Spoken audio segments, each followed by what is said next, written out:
वापिस समेटा और चल दिया। बस यही मनुष्य का जीवन है। घर परिवार की दुकान को हमने खूब सुंदर जमा के रखा है। बहू है, बेटा है, नाती है, पंती है, पोता है, बहुत जोरदार दुकान जमी हुई है।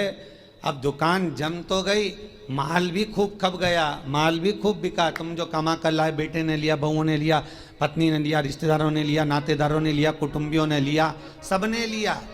आखिरी में फिर क्या हुआ कि बाजार वापस बंद हुआ और कंधे पर लेकर चल।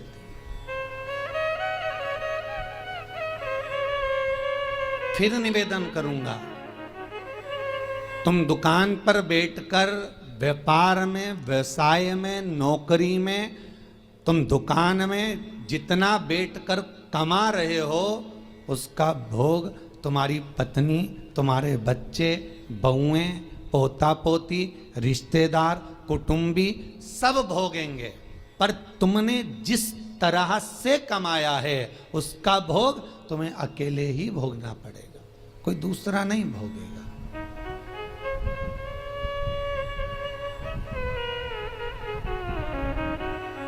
जीवन में कुछ कर्म ऐसा करते हुए चलो। पत्नी कहे जब तुम 2 अगरबत्ती लगाओ, पत्नी कहे जब तुम मंदिर जाओ, उससे अच्छा पहला फर्ज तुम्हारा होना चाहिए, क्योंकि कमाई तुम कर रहे हो। दुकान पर बैठकर झूठ, छल, बेईमानी, प्रपंच, कपट सब काम तुम कर रहे हो। पत्नी ने एक बार भी नहीं बोला कि तुम छल करना, कि बेईमानी करना, कि कपट करना। उसने तो केवल शादी के समय पर 7 भावर ली थी, तब पंडित जी ने किलवा दिया था। पत्नी के 7 वचन में से एक वचन था कि मैं तुम्हारे साथ ब्याह कर जा रही हूं तो मेरा भरण पोषण तुम्हें करना है। पर इतनी सी बात थी। उसके बाद पत्नी ने एक बार भी नहीं कहा कि तुम ढेर सारा कमा कर लेकर आओ। बच्चे कभी नहीं कहते कि पिताजी आप हमारे लिए झूठ बोलो, कपट करो, छल करो, बेईमानी करो। बच्चे कभी नहीं कहेंगे, ना पत्नी कहेगी। जब ऊपर जाओगे, यम की कैद चढ़ोगे, तो यमराज तुम्हें जब नरक में पटकेगा तब कहोगे मैंने झूठ पत्नी के लिए बोला था, मैंने बच्चों को पढ़ाने के लिए, आगे बढ़ाने के लिए झूठ बोला था, मेरे अकेले को नरक क्यों पटक रहे हो? पत्नी और बच्चों को भी तो पटको। तो यमराज भी कहेगा झूठ तूने बोला, कपट तूने करा, बेईमानी तूने करी, प्रपंच तूने करा, तो भोग भी तो भोग, दूसरा काहे को भोगेगा? इसलिए माता तुम्हें चिंता करने की जरूरत नहीं, तुम तो जोरदार जूड़ा मूड़ा बांध के अच्छे से रहो। पर मुख से तुम्हारा नाम है धर्म पत्नी। एक होती है पत्नी जो पति को पतन के रास्ते पर ले जाती है, सिनेमा घर ले जाती है, मायके ले जाती है, शॉपिंग मॉल ले जाती है, वो पत्नी कहलाती है। एक होती है धर्म पत्नी जो पति को धर्म के पथ पर लेकर जाती है। एक होती है धर्म पत्नी जो पति से कहती है, कथा आ रही है शिव महापुराण की, थोड़ी देर सुन लेना। अरे तो मैं दुकान पे नहीं बैठूं, दुकान पे टीवी लगवा लो, दुकान पर मोबाइल रख के सुनो। अरे नेट का खर्चा कौन सीवर वाला महाराज देगा? 150-200 रुपए का नेट चले तो कौन महाराज देगा क्या? तो पत्नी उस समय पर एक शब्द जरूर बोल दे कि कमा किसके लिए रहे हो, पहले ये तो बताओ।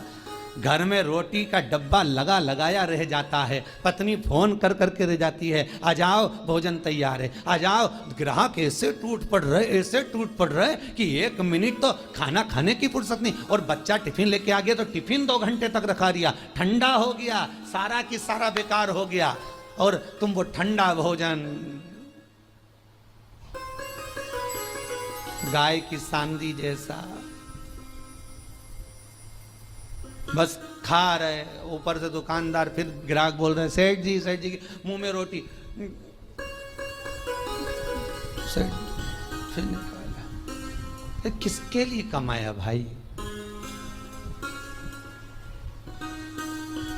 नाम लीनो तूने भरी जवानी में, तो डूब के मर जा रे चुल्लू भर पानी में। पर समझने वाली बात तो यह है कि इतना बड़ा मनुष्य चुल्लू भर पानी में डूबे कैसे? इतना बड़ा मानव चुल्लू भर पानी में डूब के मरेगा तो मरेगा कैसे? ये सोचने वाली बात है।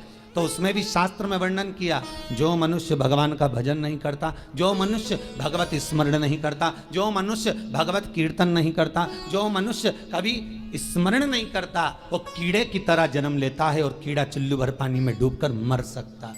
धर्म पत्नी का फर्ज है पति अगर कमा कर तुम्हें ला कर देता है तो तुम्हें चाहिए कि पति से कहो चलो दान करिए, चलो पुण्य करिए, चलो कथा सुनिए, संकीर्तन करिए। ये धर्म पत्नी का फर्ज है।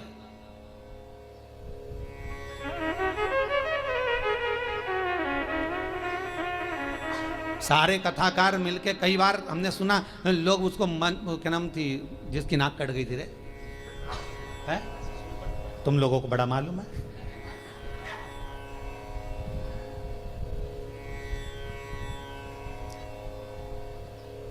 मतलब इतनी फेमस है वो, है? तुम्हें भी मालूम था?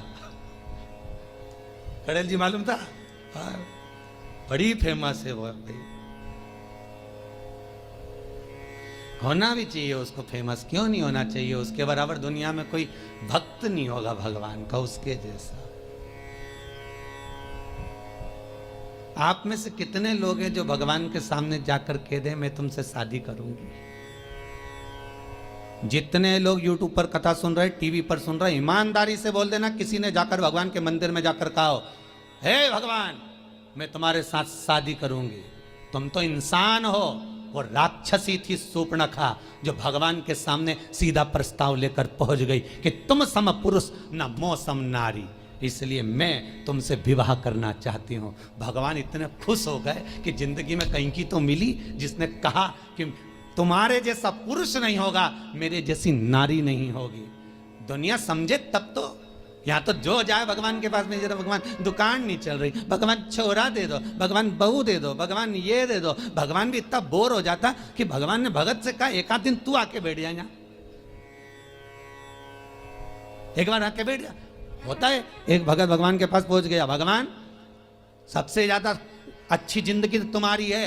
भगवान ने कहा हमारी काहे की जिंदगी अच्छी, और क्या, बढ़िया चांदी की थाली में पकवान आ रहे, लोग पंखा झेल रहे, एसी का रूम तुम्हारा, सारे मंदिरों में देखे क्या ठाट के बने हुए हैं, मार्बल का फर्श, मखमल के गादी तकिया, क्या जोरदार जोरदार सारा ठाट, ऊपर चांदी का छतर लगा, हीरे के जेवरात पहने। भगवान सबसे ज्यादा सुखी तो तुम हो। भगवान ने कहा अगर ऐसा सुख है तो एक काम कर, 24 घंटे के लिए तू हमारी जगह खड़े हो जा, चल आजा। तो क्या उसमें क्या होगा? 24 घंटे का कोई सुख होता? भगवान कहने लगे तू खड़ा तो मैं तेरी जगह चले जाता, तू मेरी जगह चले जा। अब भक्त तो बहुत नाराज तो था ही, उसने कहा ठीक है उतरो नीचे, उतरो। तो भगवान विष्णु और लक्ष्मी का मंदिर था, नारायण और लक्ष्मी का। तो भगवान बोले मैं अकेला जाऊं तो पत्नी को भी लाना पड़ेगा ना, तो पति ने अपनी पत्नी को बुलवा लिया, तू भी आ जा, आज अपन भगवान की जगह खड़े होंगे। भगवान को बाहर बैठो, जाओ मंदिर के बाहर, हम दोनों खड़े। भगवान बोले जैसे हम खड़े वैसे की वैसे खड़े रहना हो।